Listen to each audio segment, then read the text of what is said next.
Welcome to Climate Papa. This is a show about climate change, technology, and parenthood.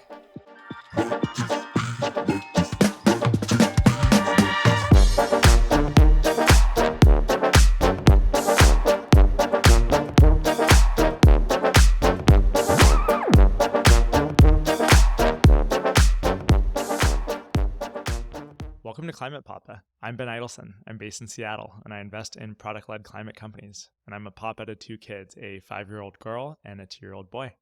And I'm very excited today to be with my good friend, Noah. Hi, Ben. I am a climate mama. I am based in Tel Aviv, and I have 3 kids, a 7-year-old girl, a 5-year-old boy, and an 18-month-old boy. And I'm really happy to be talking about climate with you, Ben. Very excited. I feel like this is a full circle. We have known each other for how long? 15 years, I think. Something like that, yeah. We met in an extremely cheesy Microsoft Leaders program. I was thinking about it the other day and wondered if you still had that chip they gave us. Oh, that's right. And I hope the answer is no. Some special token of our leadership capabilities. That was back in Seattle in 2008 or 2009, and we've stayed in touch and stayed friends since. We've been to each other's weddings. Had our respective babies.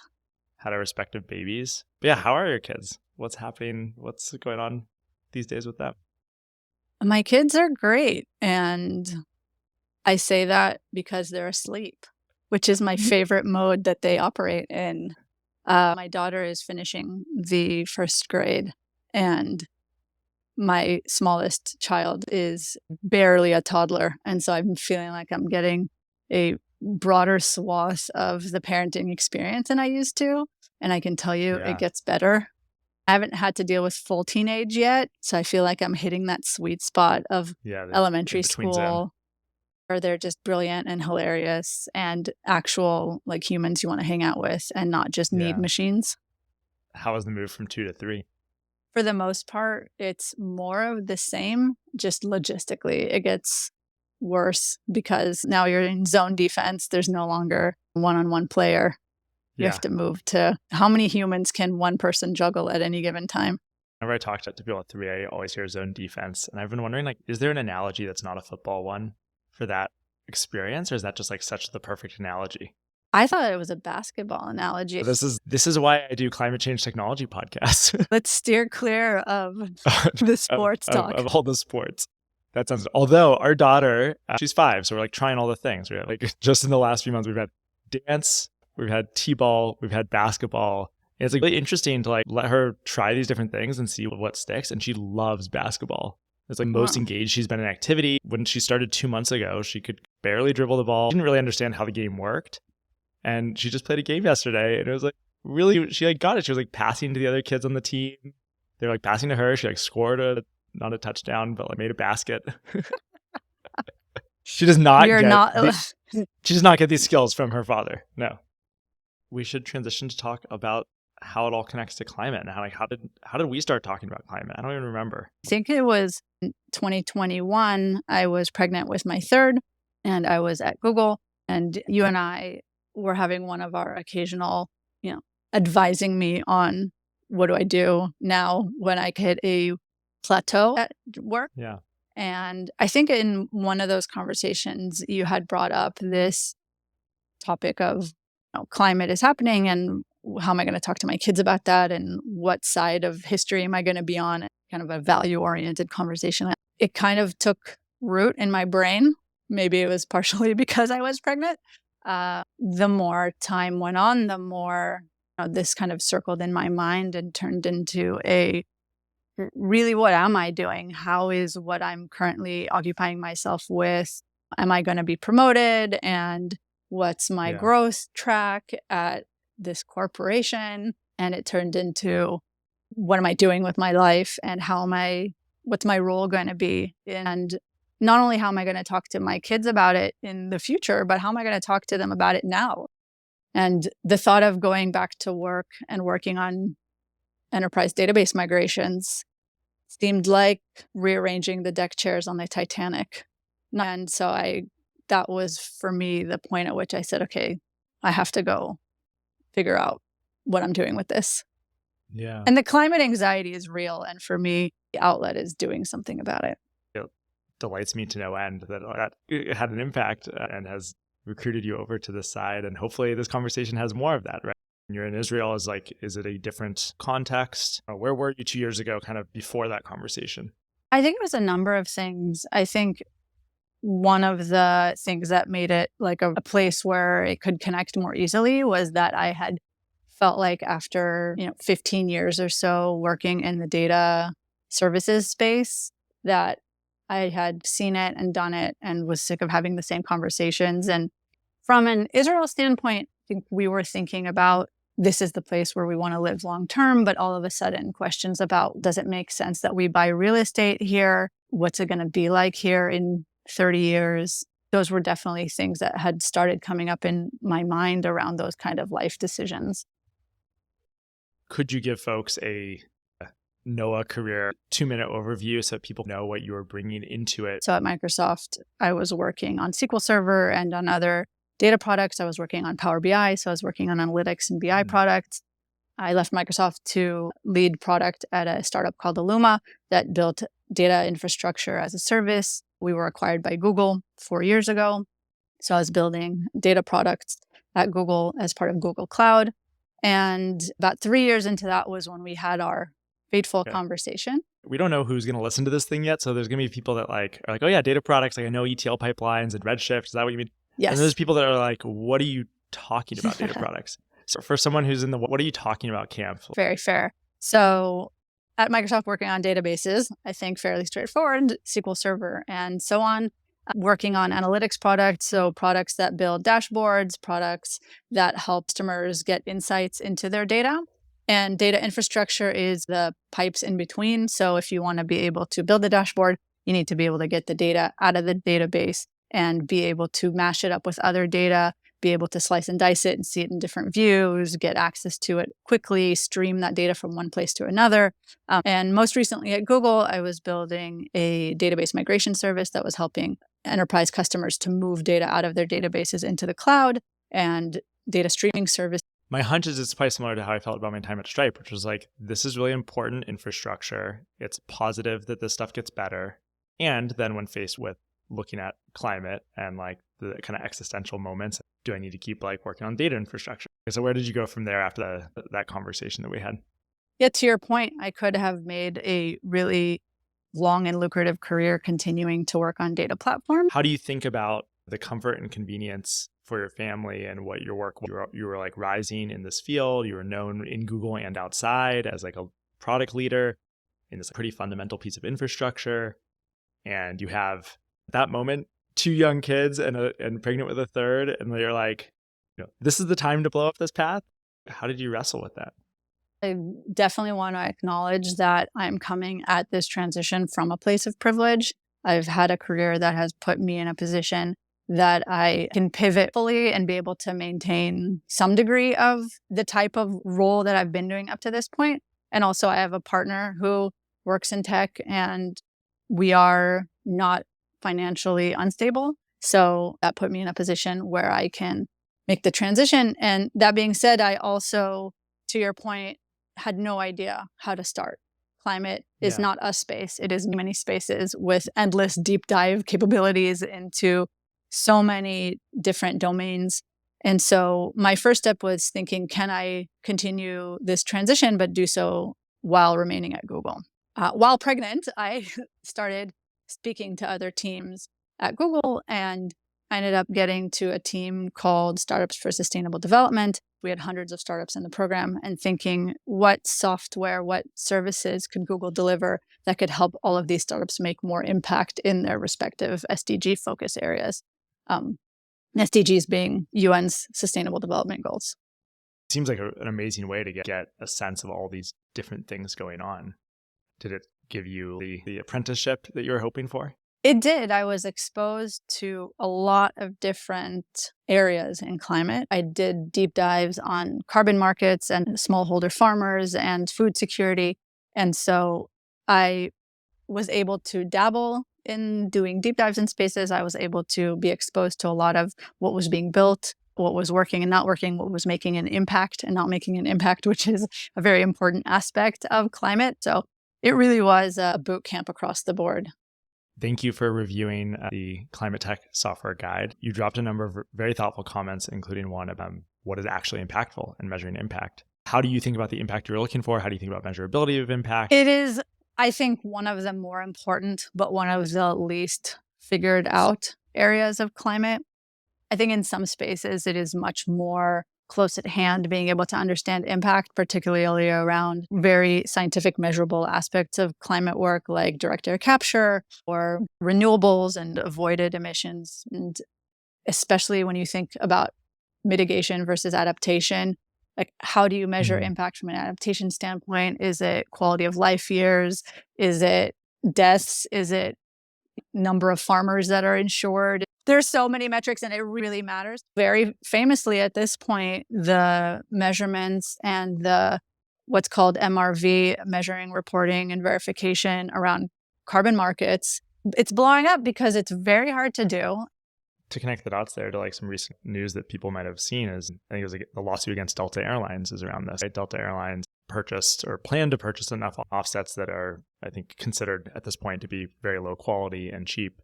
And so they're claiming to customers that they're flying carbon neutral when I think the scientific consensus is that no one is flying carbon neutral. And what behaviors does that create? It's a really big issue. I think I'm understanding the nuance. It's not like that there's one metric you want to make sure everyone's measuring up against. I think it's more the bottoms up level. Hypothetically, like you're trying to help decarbonize the residential sector.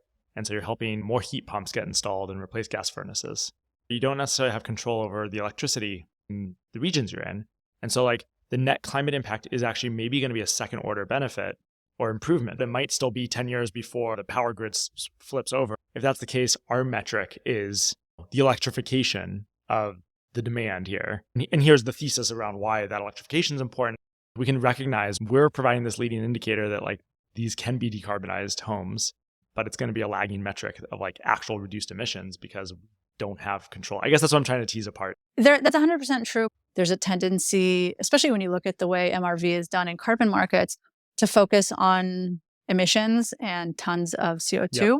But when you think about restoring an ecosystem, there are other benefits which are way harder to measure. So protecting biodiversity, protecting endangered species, social benefits. How do you measure those benefits? It is extremely difficult. Even emissions avoided, we're not very good at measuring and understanding today. So it's hard to say, well, how do you also do all of these other things? At the end of the day, the reality is that even if enough emissions are magically avoided and the carbon problem is no longer a problem, if there's a biodiversity collapse, it doesn't really help. So all of these things have to, at the end of the day, be looked at together. The measurability of the impact side is very difficult. I just want to acknowledge that 18 months ago, we were talking about data pipeline companies and jobs. And now you're like an expert in wetland measurement. I think it's inspiring that you can take the spongy brain in your head and soak up all this stuff while playing the zone defense you're playing. It's really amazing. First of all, I appreciate that. Coming into this space, first of all, it's very much a natural draw because it is connected to the world around you. It's like the first time I learned physics, and it was the first time I learned something that was math related that actually related to the world around me. And when I'm thinking about products that are connected to the world around us, the food that we eat, when you're thinking about products that can help smallholder farmers who have incredible hardships that they face at every turn, it's hard not to be passionate about it. And that passion is something that I felt like, for a variety of reasons, at the tail end of 2021, I was lacking. So it actually has re-energized me and has brought me an additional focus that I'm able to juggle all of those things more effectively because I feel more engaged in life. That deeply resonates with me, and it is nice when those things can align and give you energy and feed off of each other. So you got to go broad, like connect with hundreds of startups, understand different ecosystems.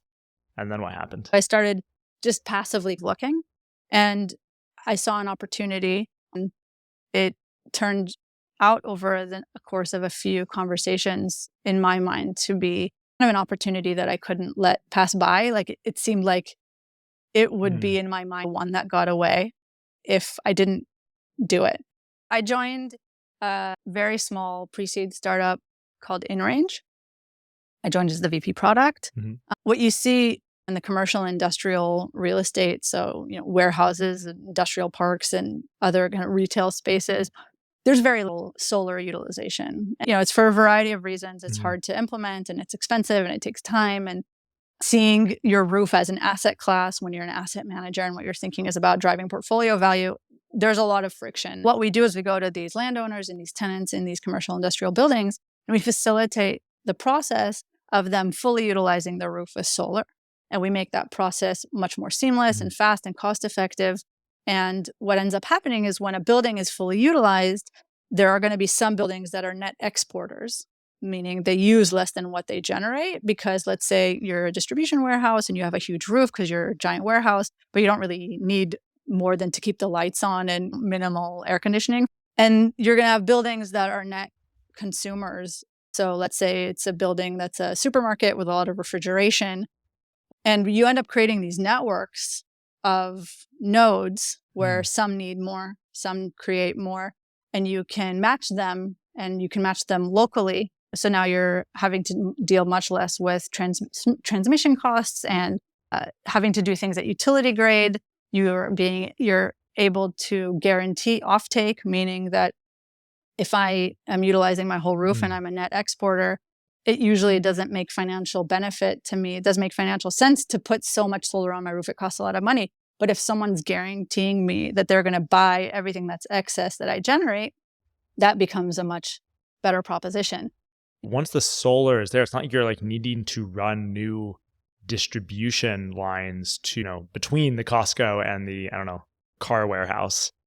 You're still using the local distribution grid as you would. Just help me understand, the difference between going through an InRange, almost like a private marketplace, versus the utility, which you would think should be doing this in aggregate. We're going to get into a very hairy area of PPAs and a VPPA versus a sleeved PPA and PPA is a power purchase agreement, which is the way that renewable energy can be purchased. This is, again, one of those big friction points that keeps folks from utilizing their roofs and getting into this, because it is quite complicated and needing to understand how do you marry your relationship with a standard utility company and a provider like this. And there's a number of different ways to set that up, to your question.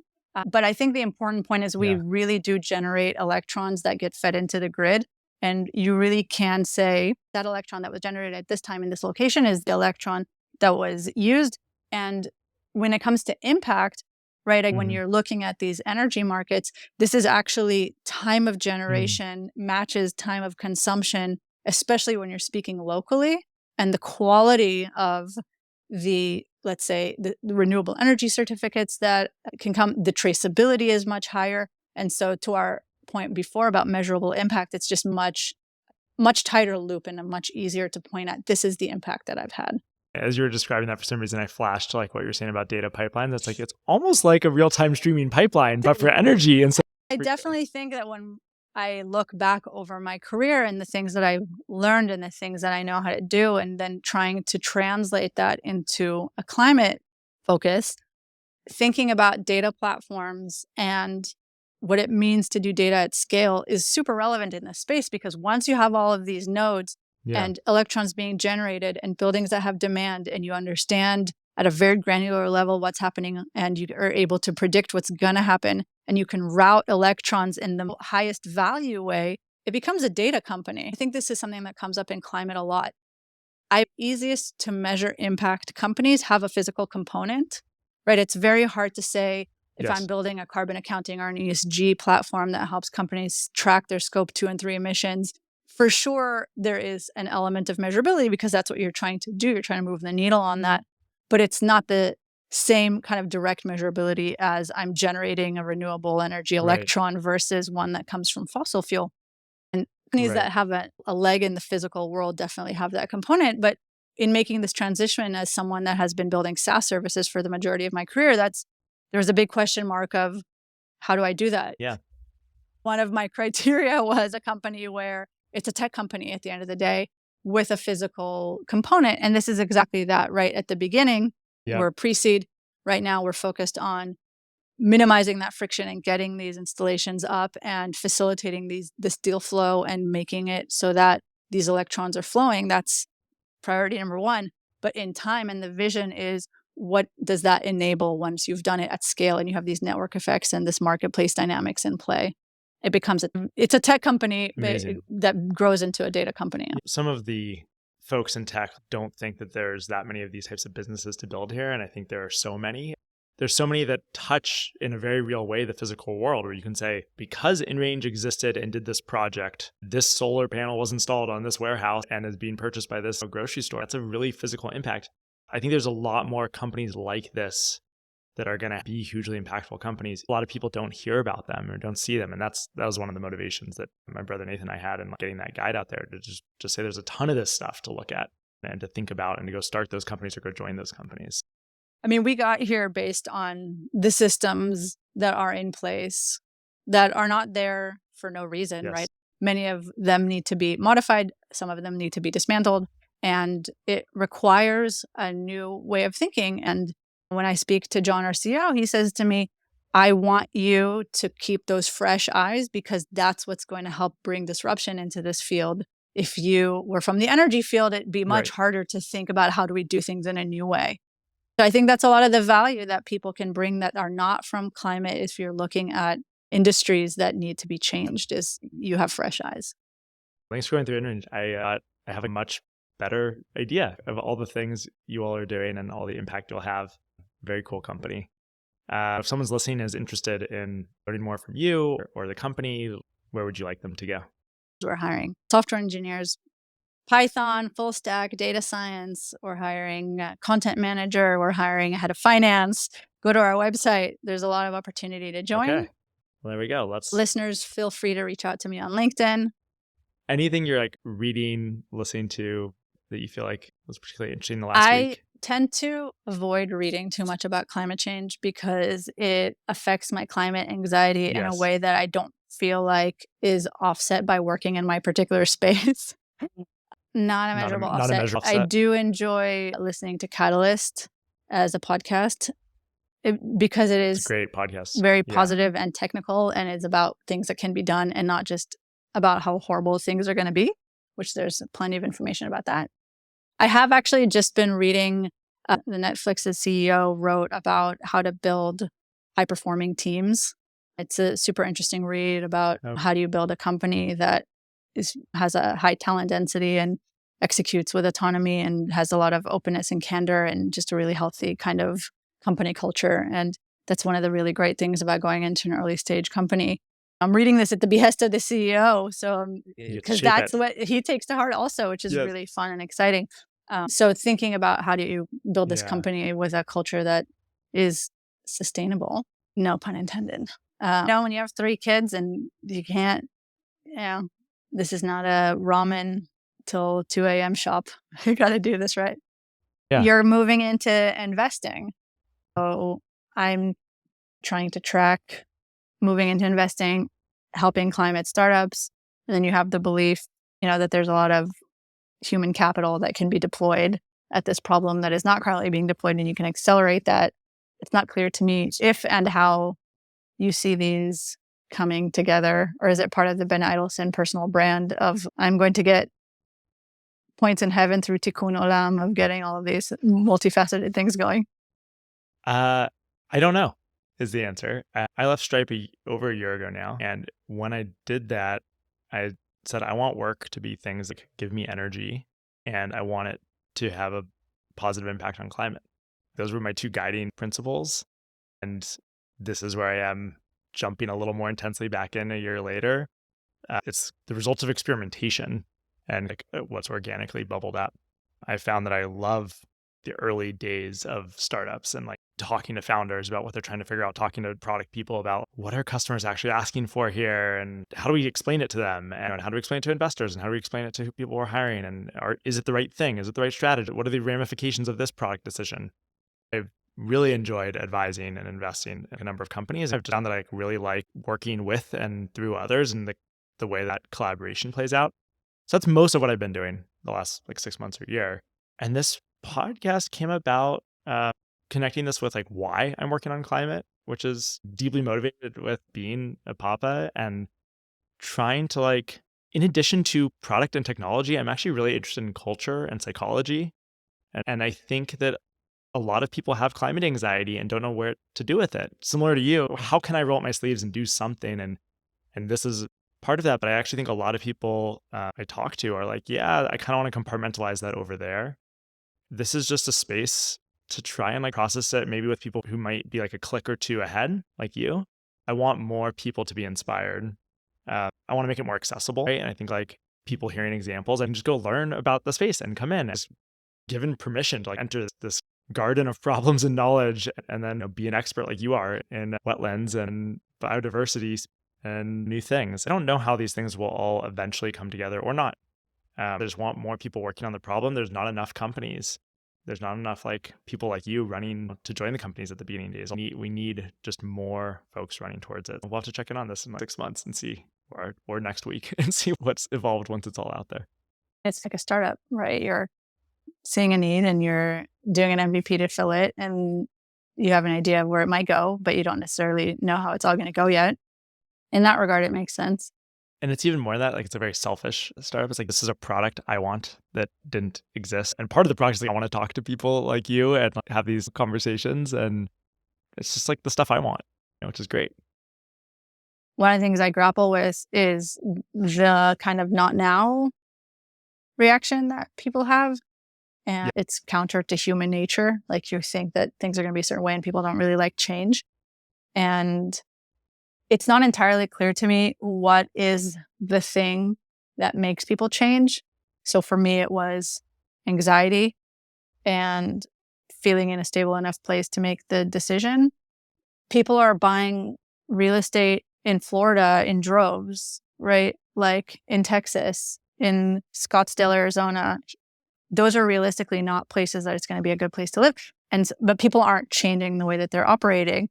What do people need to hear to feel like, okay, I can do this? Like, because I think one of the things that really drives it home to me is when people say to me that, oh, you're going to save us, it kind of removes from them the feeling that they need to do something because someone else is doing something. But it's tied to the money thing. This isn't altruism. I'm not turning into a monk. I'm not renouncing. I'm still not a vegan, but I'm doing what I can because I think it's the right thing to do. And you can see those things are happening in social justice areas and people becoming allies to marginalized communities. But I don't think it's happening in the same way in climate. And it'd be interesting to understand what's the component that needs to what's the trigger that gets people to be active there.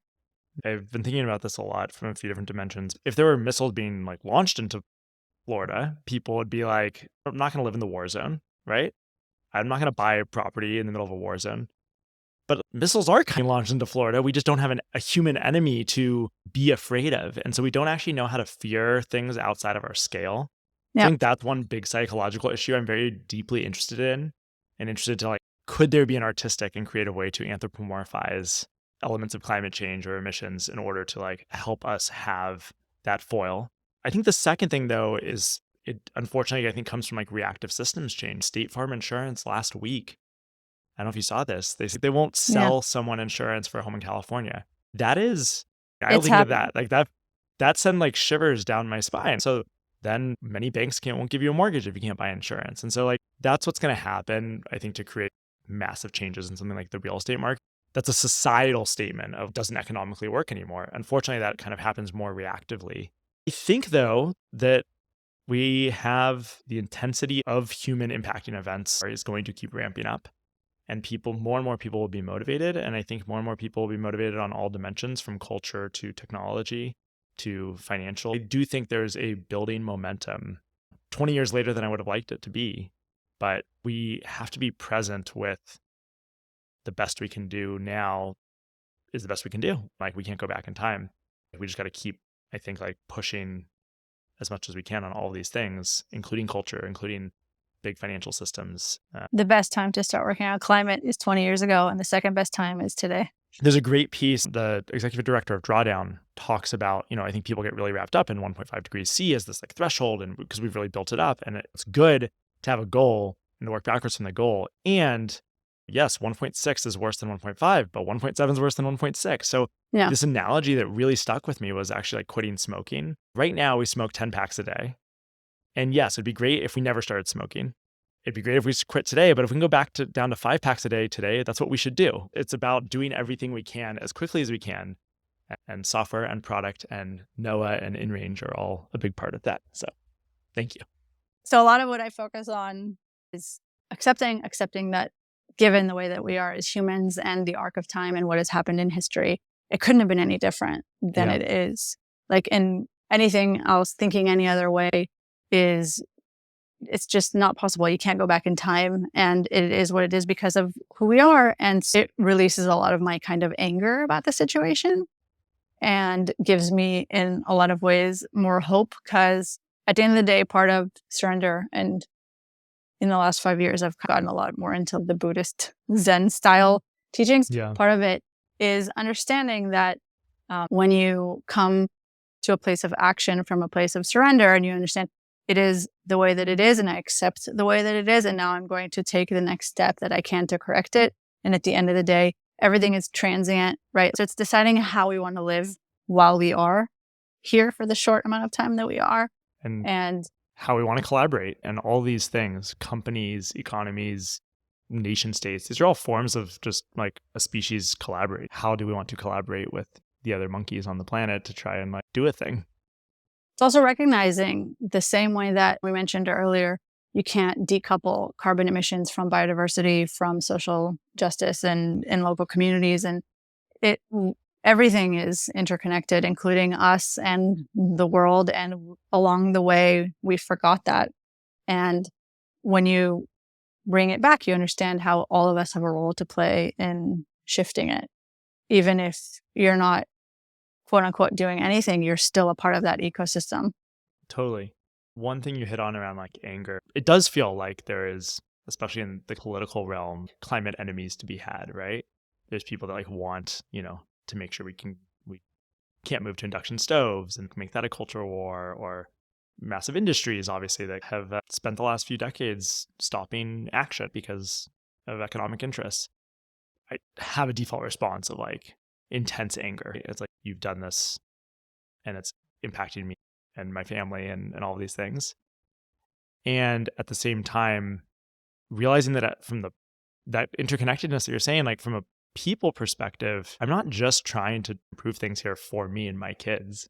I actually do think if I'm at a place of ego surrender and a more like meditative state, like I do actually like love everyone, including the kids and grandkids of the people that like push climate denial. And like, I want them to get to that place too, versus not fighting fire with fire and saying, hey, like, we care about your grandkids too. And I care about your kids too. They're all going to grow up in the same thing here. And like, this isn't an us versus them. The them, if we want to have a them, let's make up a fake them that is like the embodied carbon emission. We're not blaming you for that. We've all been a part of it, and people before us have been a part of it, and people after us will be a part of it. We're all a part of it.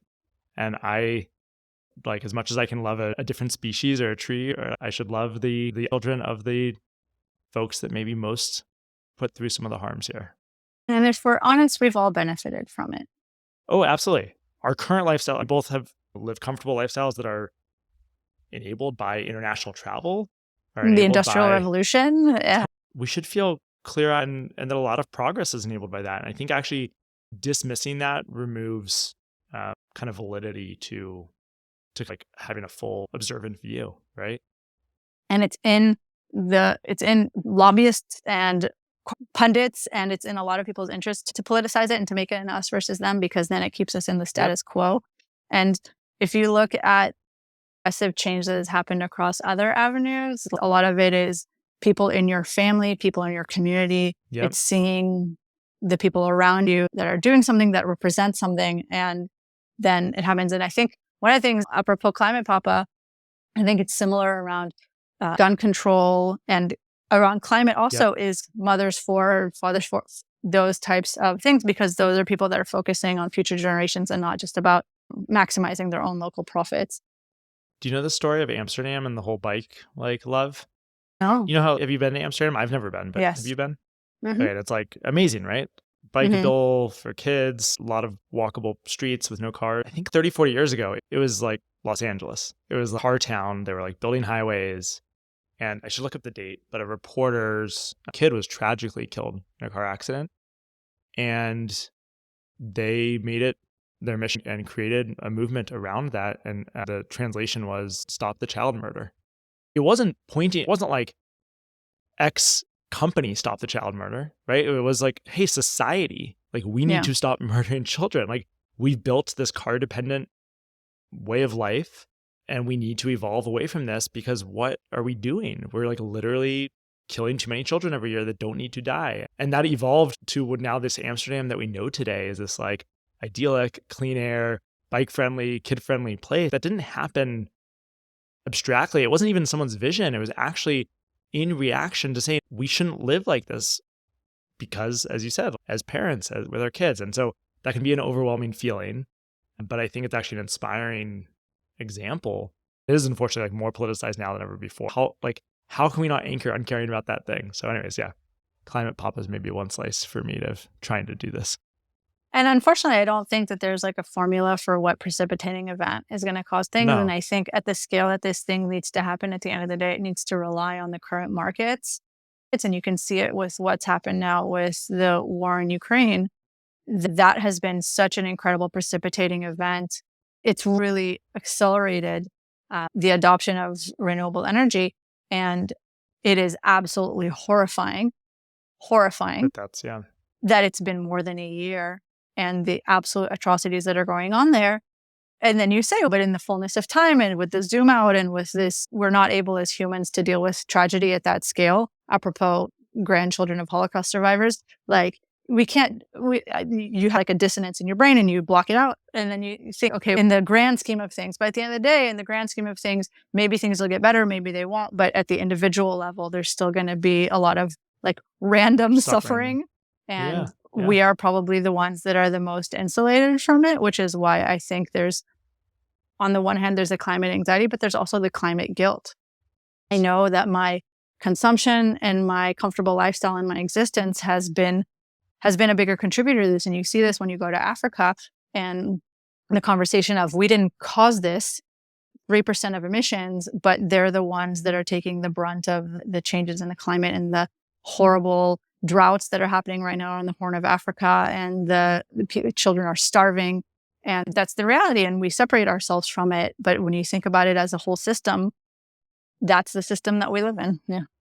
I think that guilt's going to ebb and flow for people depending on how they're thinking about it, what they're learning about. I think the most concerning thing to me is when the guilt triggers the defense mechanism to say, okay, like then I don't want to touch climate stuff at all. I don't want to like engage in any of it because that's triggering for me some guilt or shame that then means I just want to go back and just focus on data pipelines for the next decade. And then hopefully other people will figure it out. But because I can't deal with sitting with guilt and shame around it, I want people to take that spark of like, oh, like this doesn't feel good and translate it into like getting closer to the front lines in some way. That's where we find something, because it's like we do need a car to get around and drop our kids off at school and all these things, but can channel this into learning what I can do and what skills I can apply. I'm optimistic that like personally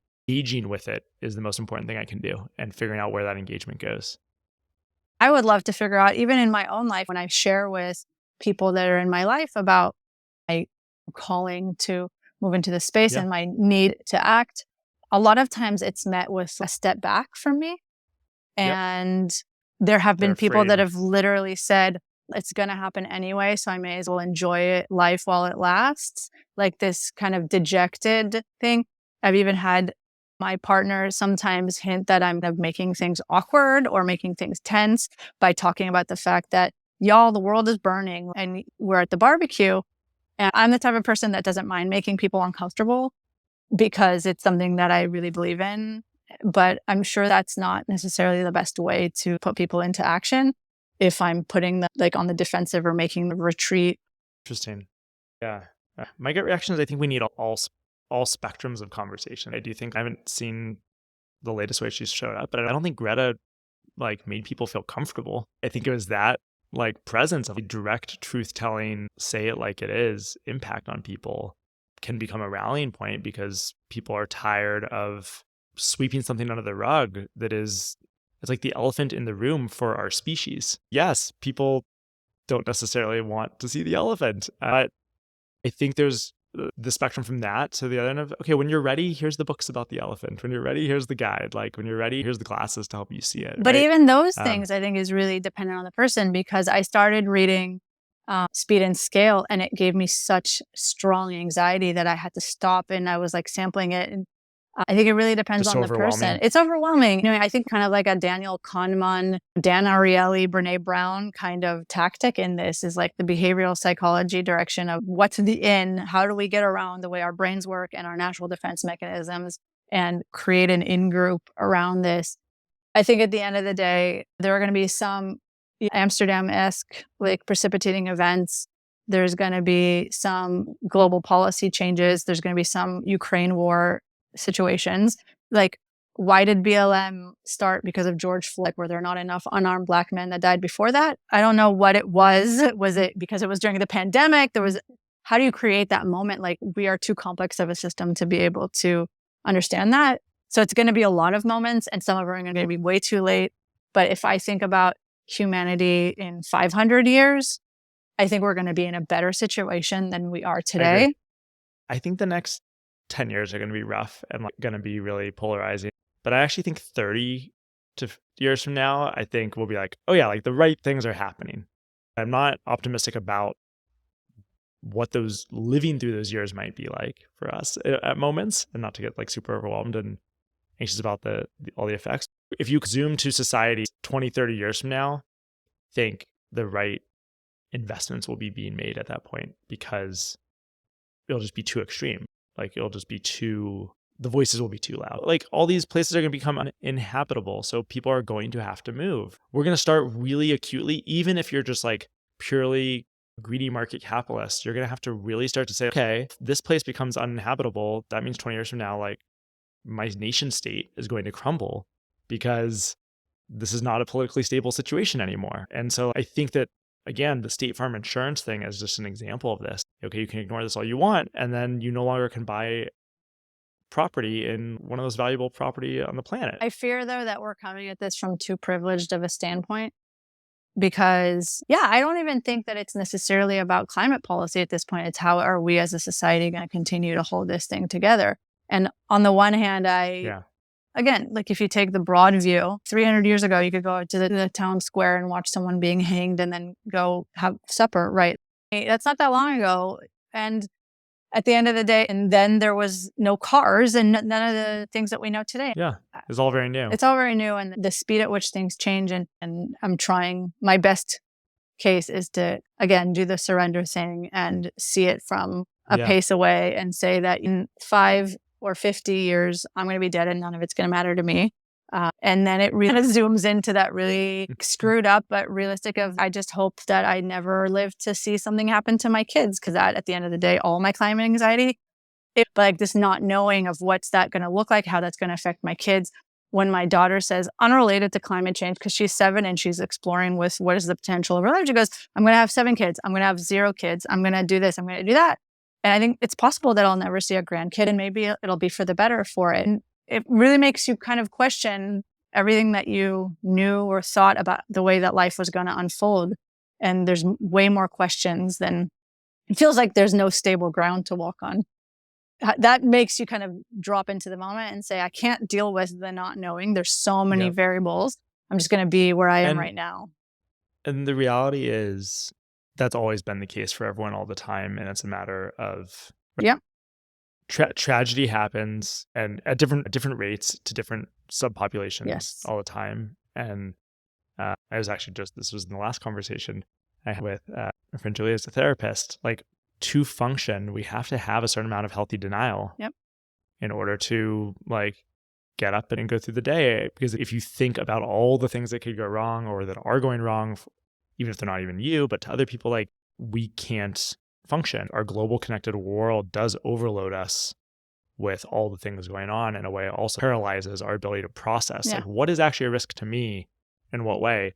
And I want to have empathy for all the things going on. And how does that not paralyze me? And the climate is a really interesting case of this, where like we do have to care about things that are not necessarily immediate and not be paralyzed by that. And I don't think, I think you have the right approach, which is like be present with what is right now, be present with my kids when I can be, about just being with them, right? Because that's the only guaranteed even if everything thing goes, is what's happening right now. Yeah, it's happening right now. And the other guaranteed thing is that that same moment is not going to be there in the next moment, and that they're going to grow up quick and all those things are going to be the case. We need some healthy, denial is the wrong word, I guess, just ability to... It's a compartmentalization.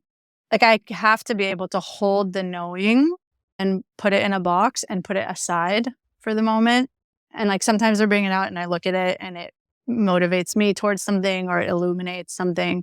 But at the end of the day, we're going back a lot to how we got here. We got here is based on how our brains are built.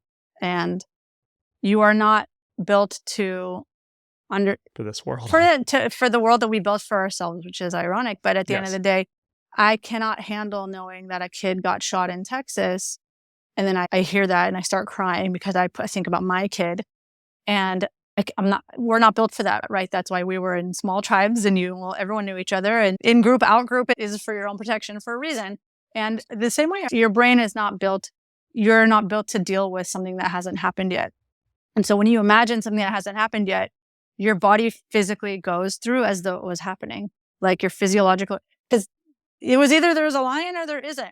Coming back to, while I can, just focusing on what's near me and on this moment and balancing that with the long-term thinking and the global thinking. And at the end of the day, there's a reason why climate stuff is local, because every locale is different and things have to be executed at a local level. And I think that's part of kind of the trends that we're seeing is coming back into local communities and focus on that social fabric that gets lost to globalization. Yeah, how do literally like our neighborhoods function in that, and figuring that out, and then figuring out how to scale the best answers. And that's why it worked in Amsterdam, right? It wasn't a Netherlands thing. Yes. It was an Amsterdam thing. Correct. All right. Oh my God. I think could keep forever talking for hours. What time is it right now and where you are? Okay. 10. Your kids are asleep? Yes, still. We're not going to talk about anything more interesting about climate or parenthood or existential crisis, because this was such an amazing conversation. This is really fun. Thanks for doing this. I think Microsoft was right to give you the leadership token early in your career.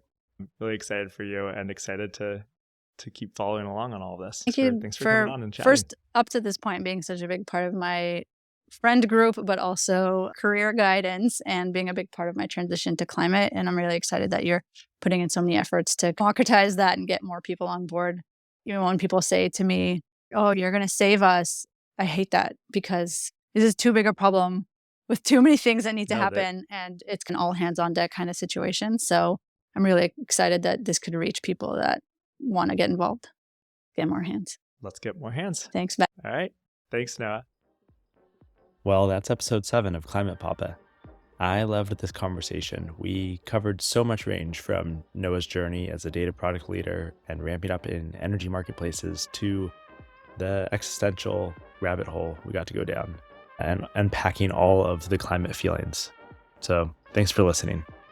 As always, subscribing and reviewing this episode wherever you listen to podcasts is appreciated. And send me a note anytime to ben@climatepapa.com if you want to learn more about what I'm up to, have guest suggestions or feedback on the show. I love hearing from people. And with that, our music is the Balkan Bump remix of Mellow Kinda Hype by Slink and Lazy Syrup Orchestra. Let's have them take us out. On we go like...